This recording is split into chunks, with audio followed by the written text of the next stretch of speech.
Friends, this is Life Coach Rich, and coming to you to talk about the Second Amendment. So just came across a good video here. This is basically following up on Kamala Harris in a couple days ago. That said that she would support a ban of assault weapon style, rifles. And so anyway, this was an interview that just some random person that really likes Harris. Would they support that? And let's just talk about some of his reasonings that it gives here. And so this is a great little video interview that they Liberty Hangout's done. Is that she would like to ban AR-15s with the use of an executive action if Congress didn't pass any type of gun control to do so within the first 100 days of her taking office. Is that something you would support? Yeah, absolutely, I'd support that. Why? Because those are weapons of war, and unless we're trying to overthrow our government, we don't need them. So which... Okay, there's the first problem. Okay, so if nobody has anything except pistols, everybody thinks that pistols are okay. Why are they trying to ban assault-style rifles? They're not saying anything about pistols. The government, the Democrats, are continuing to say that we're safer if the assault-style weapons are not available to the normal public. There's different videos showing that the stability of a rifle-type weapon is easier for novice shooters to handle than it is a pistol. A pistol relies a lot more on the grip, and so that's one thing is that it's a lot harder to use a pistol. You have a lower capacity, especially nowadays. Sometimes there's going to be multiple attackers or people trying to come into your home, not just one random burglar. The second thing is that he says unless we're trying to overthrow the government, so let's just get rid of all the assault style weapons, and then what's the first thing that people do when they're trying to go towards socialism or communism? Which Kamala Harris likes socialism. Socialism is pre-communism. What's the thing? Why is she pushing this? It's the first thing of basically if you're able to ban one weapon, now you move to the next, and you move to the next, and you move to the next, and then all of a sudden you have the populace people have no weapons. All weapons are going to be banned, and then you're going to have you don't have the ability to overthrow the government. So remember that pistols kill the most people. Especially the talking point for the Democrats is our youth. They're killed by pistols in areas that are high crime areas by other people that have pistols, gang members. That's the vast majority of how young people are killed. It's not with assault weapons. It's not with these AR-15 style assault weapons. So they keep saying this kind of stuff because that's the first thing they want to ban, which is a more potent weapon than a pistol. They want to start to neutralize people by getting rid of rifles because they're more easily able to be handled. And like an AR-15, they have a higher magazine capacity. What war did we use them in? Again, they're just weapons of war. So what is a weapon of war? What do you put in that category? How do you name that category? Well, any kind of weapon that you can use that you don't need to specifically, realistically. And then it's kind of funny. Listen to what the guy's saying, but look at his girlfriend, whoever it is over there. Then she's she's going to have different reactions as he continues to speak. It's just kind of funny to see her face every now and then because sometimes I think she feels that he gets owned. Reload every 6 rounds. Something that you can do mass destruction with. So he's basically saying you don't have to reload something every 6 rounds. So that's anything over 6 rounds is a weapon of war. There's plenty of pistols that you can get that have higher magazine capacity than 6 rounds. So all of a sudden it's a weapon of war.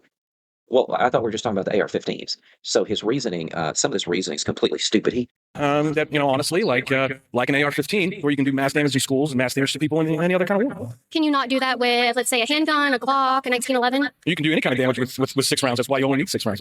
Please do me a favor and hit the like button, subscribe, and notifications. And then also, after you're done, please share the video with a friend. That really helps the channel grow. Thank you so much, and let's continue. Yeah, specifically, because we don't necessarily need anything more than 6 rounds for personal use. If you want to go hunt. But, for weapons of war, like an AR-15 or anything bigger than... Look at the girl's face. She's smiling right there. Do you think that she thinks that you never need anything more than 6 rounds? Where in the world did the dude get 6 rounds from and think that's all we ever need? Stupid. Than that, specifically speaking, I don't think you need anything like that for sport. Okay, what about self-defense? I mean, don't you think one would do it? 1 round? Yeah, don't you think 1 round would do it? For self-defense? Yeah. You better be a good shot. Well, okay. Better be a damn good shot for only 1 bullet in a gun. There's more than one person going to rob your house? Absolutely, that tends to happen, yeah. Getting mugged by gangs, even walking around downtown Cleveland. It's not a very safe area. I would want several rounds in my firearm. So yeah. You think more than one person is going to mug you at any given time? I think that is a possibility, yes. Well, so is lightning striking right now, but that doesn't mean it's going to happen. Okay.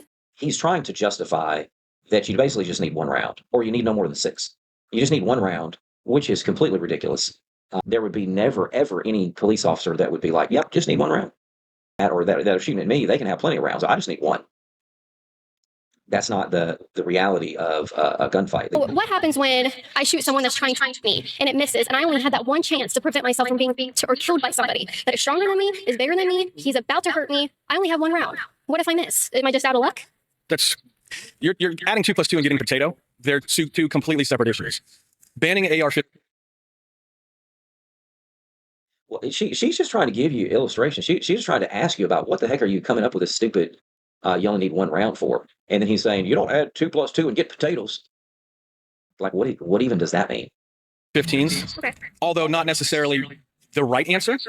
It's the idea that we don't necessarily need access for everybody to have those things. We don't have that currently. Not everybody has access. Well, and See, that is something he said. We don't need everyone to have, access to these. And then she's like, well, not everyone has access to it. You can't legally buy it unless you're 21.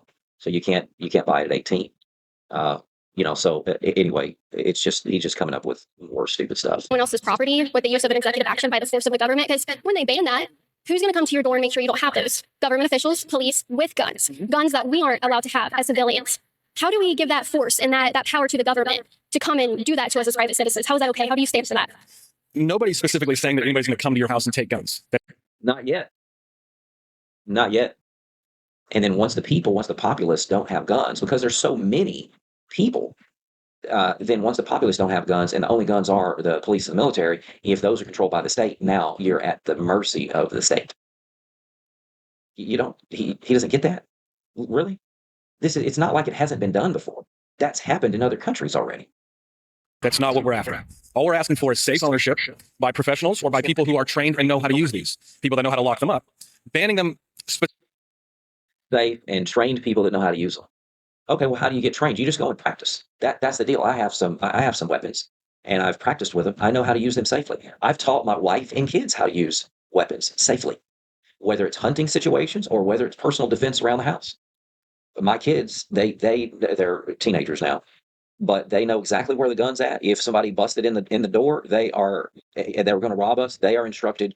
If my wife can't get to the gun first, they're instructed to go and grab the gun, and that is going to be able to stop someone that is trying to come in and hurt my wife and them. That's the deal. Like they know how to access the weapon or weapons, and that you have the right to protect yourself and your home. And so it's the politicians and people like this fanboy that doesn't know how to use a weapon, thinking that it's okay, whatever, whatever. Whatever the government wants to do, they have the best intentions, right? Not our current government, not our current administration, not the Biden-Harris administration. Specifically to people like myself, who I have no professional training with firearms. I should not be allowed to own that kind of weapon of war because I don't know how to use it. You keep saying You shouldn't be allowed to own it because you don't know how to use it. Well, should you? If you haven't shot any gun before, you're not exactly sure how to use it. So therefore, using that same logic, you shouldn't be able to buy. Look, Mr. Fanboy, you're not trained on this stuff, so you shouldn't be able to buy any weapon if you haven't yet been trained on it. So any new gun owner would automatically, by his reasoning, should be not allowed to buy a gun because they're not familiar with it yet. Well, what in the world? Why not? That's stupid logic. All you have to do is go buy a gun for personal protection, and then there's plenty of people that are around to help train you and go to the range and be able to help you operate it safely and shoot it safely to protect yourself. Bro, it's not that hard. But just because you don't want to own a weapon, maybe you're scared of them. Don't take that right away from everybody else. That's stupid. That's what I have for you today. Thanks for watching.